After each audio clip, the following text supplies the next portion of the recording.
Cerita bersambung. Pendekar dari Puncak Merapi, Part 13, karangan Ki Kusumo.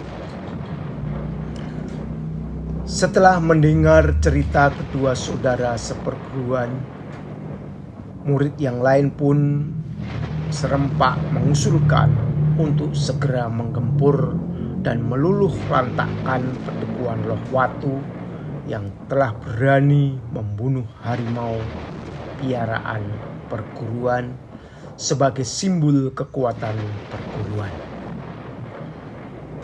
Gurunya pun menyetujui usulan tersebut dan memerintahkan agar semua bersiap untuk menyerang.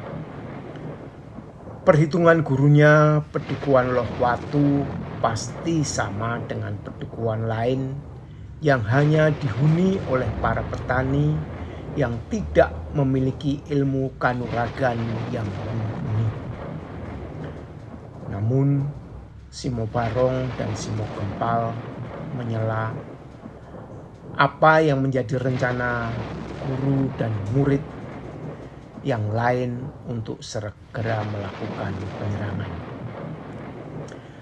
Kemudian mereka berdua menceritakan hasil penyelidikan bahwa penghuni pedekuan tersebut bukan petani biasa.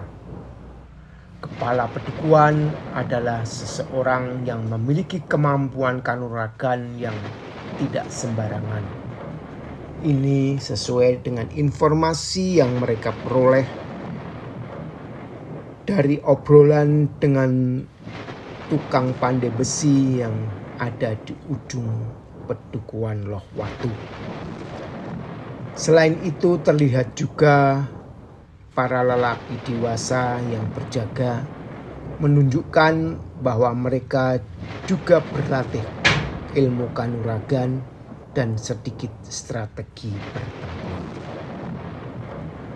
Juga terdapat satu padepokan di pedekuan tersebut yang setiap hari ada latihan ilmu kanuragan. Padepokan tersebut dipimpin oleh orang tua yang kelihatannya memiliki ilmu yang cukup tinggi, karena ketika Simo Gempal mengeluarkan ajian gempur langit atau raung gledek, dengan siulannya ia dapat mematahkan ajian tersebut.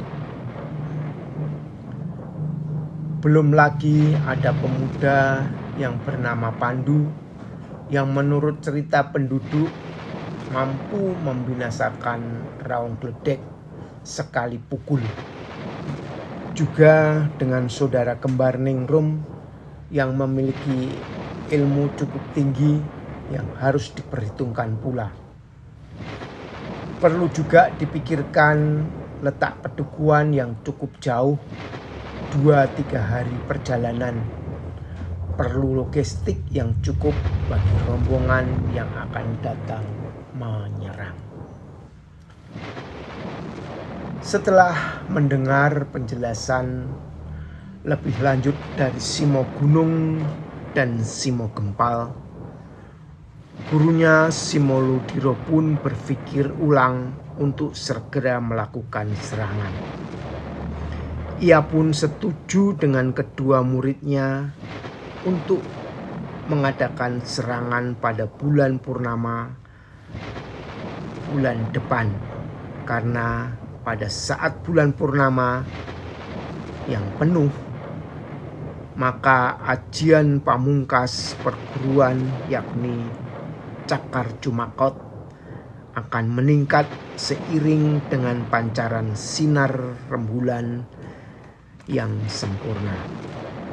Maka segera Simo Ludiro membubarkan para muridnya yang baru saja berlatih ilmu kanuragan dan minta pada pemimpin kelompok untuk berkumpul di pendopo perguruan malam hari nanti. Butuh strategi dan dukungan sarana logistik dalam setiap pertempuran. Demikian pula pertempuran kehidupan ini juga membutuhkan strategi dan semangat yang tinggi untuk tetap dapat bertahan hidup. Tanpa persiapan dan perhitungan yang matang, maka tindakan yang dilakukan tidak efisien dan efektif. Inilah yang selalu diingat oleh Pandu setiap kali mendapat wejangan dari orang tua sekaligus guru ilmu kanuragan dan ilmu kehidupan.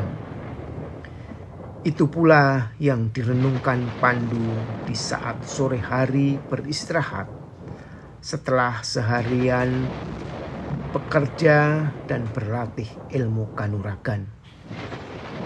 Gurunya mengajarkan agar ia juga berlatih ilmu kebatinan yang akan memperkuat ilmu kanuragan yang dilatihkannya.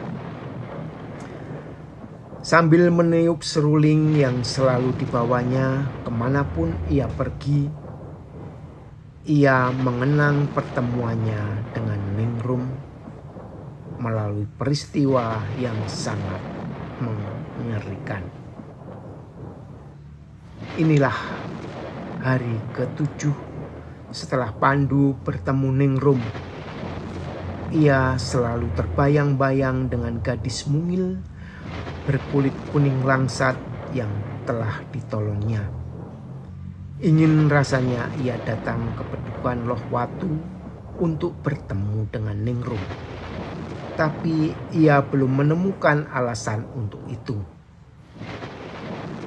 Oleh karena itu, untuk menghilangkan rasa rindu yang menghujam di dalam hatinya, ia pun meniup seruling dengan nada rindu yang mendayu-dayu, sehingga menimbulkan getar jiwa bagi yang mendengarnya.